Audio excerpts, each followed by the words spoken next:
Okay, so here's the obedience video on how we deal with Roxy. Um, like I was saying, Roxy is just like a kid. Every dog is just like a kid, in that they have their own tendencies, their own things that they do, different ways that they perceive the world. She is for the most part, a passive submissive dog, meaning that she is going to default to other dogs if given the option. Good. So, what I'm going to do with here is I'm going to show you some of the obedience we do and how we do it, and how we do a little routine, and then how you can use that in specific situations. That's my goal. So, the first thing that I want to point out is what I'm using here is very, very simple. This is just a leash. Um, it's just a regular snap leash, and it has a ring on it. So this is what we call a slip lead. The idea is that if she's pulling, it's tight, but as soon as I'm not pulling on this, it comes off immediately, and it's much more comfortable. So this teaches the dog, hey, this is uncomfortable, this is good. So we want the dog to learn to be comfortable, because like if she's doing what she's doing right there, that is perfect. Like that spot right there is, to use dance terms, is position one. We that always default to come sit down beside me and be a good girl. That's what we want you to do. Basically, nothing bad happens if the dog is sitting there politely at the heel position. So we always want her to think, hey, if I come and sit down beside him, sit, it's going to be good. Okay, so what I did there is I just did a little tug, and for her it takes very little. It's not anything, harsh. Um, so it doesn't take much. Now, the thing that is definitely she gets from her parents is the necessity for follow through. Meaning, she is a dog who will learn, hey, I can do this on my own. I can do what I want if you have no recourse. Um, so, for example, your story about running across the road, even though you're shouting at her, she's still running. Well, she's learned there's no leash on me, there's no recourse. I can do what I please.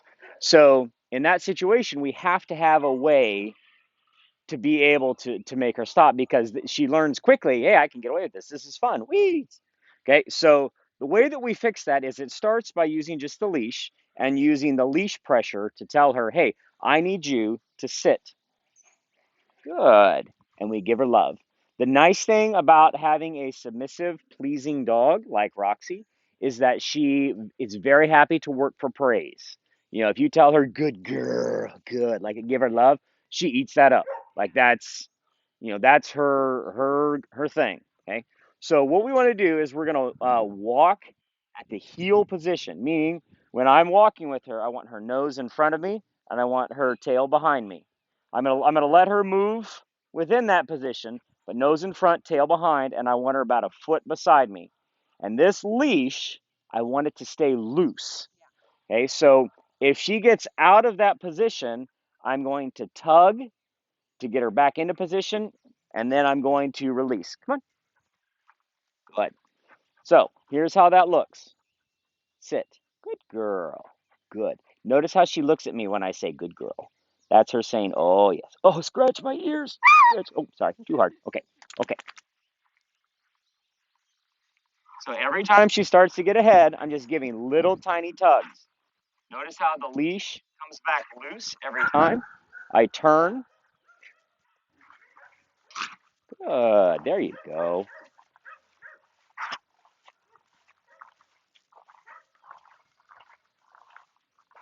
So when she gets ahead, we just give a little tiny nudge. Pull her back.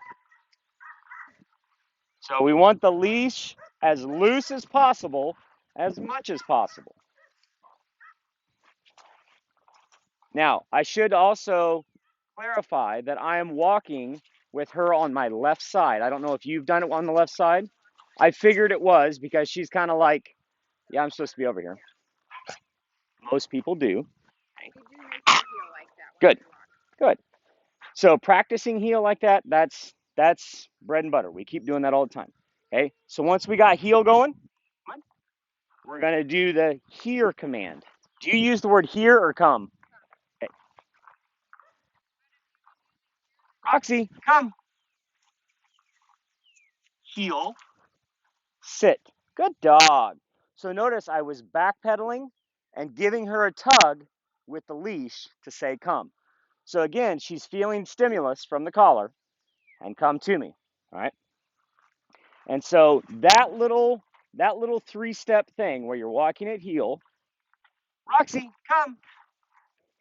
Heel, sit. Good. Good girl. So walk, heel, come. That you can do that forever. I do that with every dog. That's their mechanism. Okay. So how does this apply to meeting someone? Okay. What is your youngest daughter's name? Elise. Will you come stand right about here? You're going to be a prop for this one. Okay. So let's say we're going to do come to meet a new person, right? And you're walking on a leash. All right. So if you're walking on a leash and a new person is coming and she gets all excited, it's like, oh boy, oh boy, oh boy. Okay. Just stay right there, Elise. Stay right there. Okay. We come to the person, we stop, we say sit, and we have her sit, and then now come up and give her some love. So now she just learned if I sit down, I get more love. And so we are rewarding her for sitting down.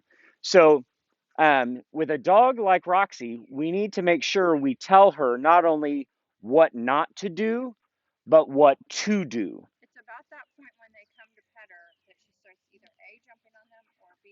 Okay, if she jumps on them, then what we do is you hold the leash down so that she can't jump. Okay, and you can use your knee to kind of like your foot like this so that she can't jump. Okay, and if she wants to lay down, you hold the leash up. Okay, hold her in that sit position, and she doesn't get love if she's not sitting. So we're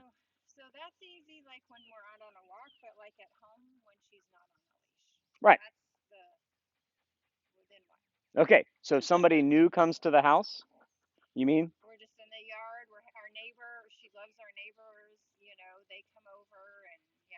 Okay, so there's several things that you can do, and this is all training and teaching because the idea is after she's done this many times, she should do it automatically. Thank you, Elise. You can be done. Um, so what we would do is if she's loose in the yard, if she's out in the yard and you don't have the leash on her, I would have the e-collar on her at all times. So with the e-collar on, she will do much the same stuff. Hey, Roxy, here. And I didn't do anything there. She just knows, hey, heel, sit. She knows I didn't use anything. I haven't done anything to her here. She has heard the beep and she has felt the stimulation both. So for her, the fact that she has the collar on tells her there is recourse here. Heel. Hey, come. Oops. Sorry, I didn't have it on. Sit. Good. So I would have the collar on her at all times until you feel like she's totally solid on this stuff. And really, most of the time when I'm doing obedience stuff like this with dogs, here's a new person to meet. Make her SIT. Good. She is. So when she comes, like this, I would have her wearing an e-collar and doing these things probably until she's about 2 years old. Usually around that 2 year window, they really kind of mature and grow up. She is definitely at the age what we call a teenager. Um, so very much this is the next, 6 or 8 months is going to be a big deal. Chert, I need you to stop that, please. Roxy, come. Good girl. Roxy, sit. Heel, heel, heel, and sit. And again, the only thing I did there was tone when it was with him. So the fact that she knows she's wearing the collar means, aha, I have to mind because I'm wearing the collar. So it's just like, wearing a leash. All done. Good girl. It's just like wearing a leash, except it has a 1 mile range and never gets tangled. Now, your story about running across the road. This is going to be what we call a problem fix. It's a little bit different. We call this a correction. She knows she's probably not supposed to run across the road. Okay. So what I would do is I would give her the option. I would actually walk with her outside and tell her to sit and with the e-collar and make her sit. And then let her out of the house. And if she bolts, you have to correct her and make her stop so that it's uncomfortable and unpleasant when she's running. So that is a correction. That's a different thing because she knows she is defying you. That's different than teaching. Do you understand the difference? Oh, yeah. Okay. So that's something that you would have to fix on site because she has learned I'm going to run off and go do that. Um, but again, the beauty of all of this is right here. This is the trade-off is this. Yeah. My litter mate that I have to her will not do this yet. Really? Not even remotely Wow. close. Huh.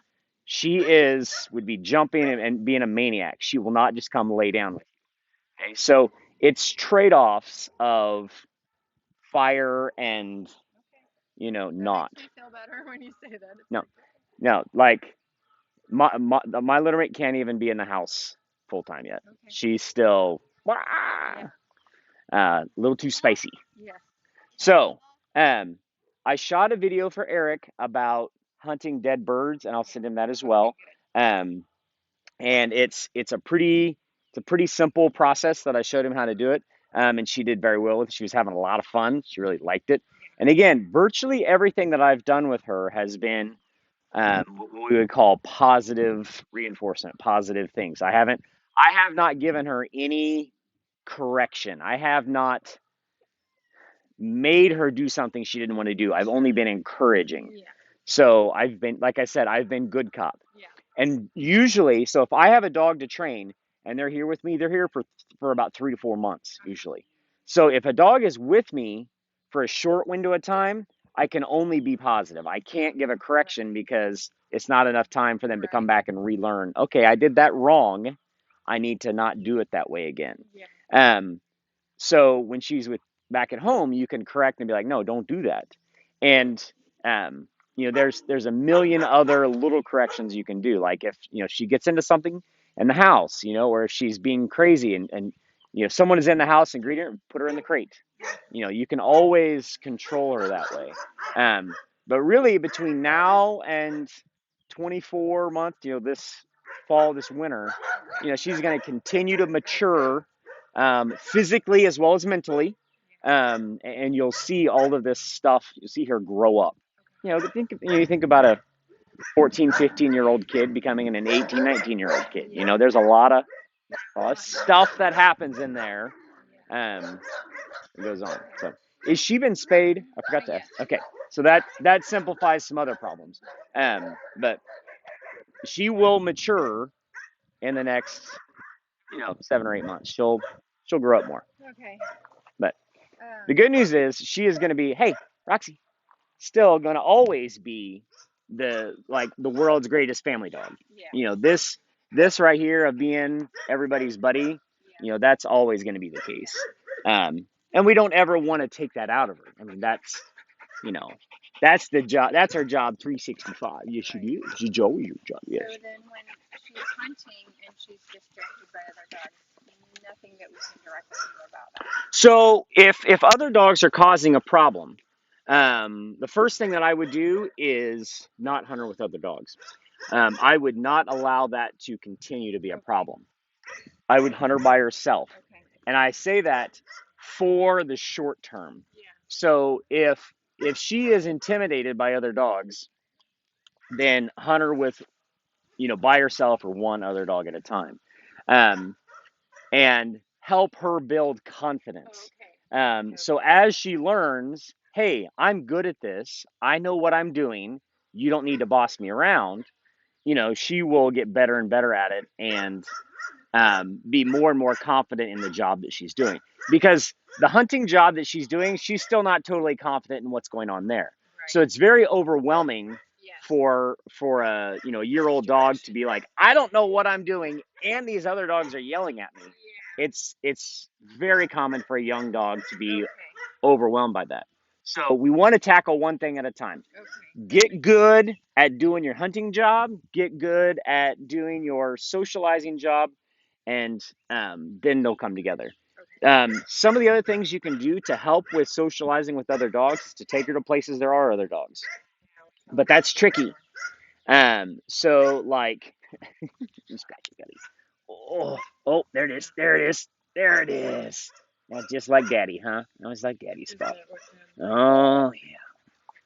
See, that's the issue. Like anytime we meet or she meets somebody, she'll just lay down and show Hmm. her the belly. It's like, come on, have some respect for yourself. But so like other things you can do with dogs socially is like if you have someone whose dog that she's never met, Clean your dog. you can go to their house and meet that one dog that she's never met, Uh huh. and use the exact same tools that you use with a different person. So have her come up to that dog, make her sit, Okay. and just let her sit. If she wants to lay down, you pick her up. If Okay. she wants to jump all over them, you hold her, make her sit. Yeah. Make her sit and be under control, even when greeting a new dog. Okay. Same thing. Okay.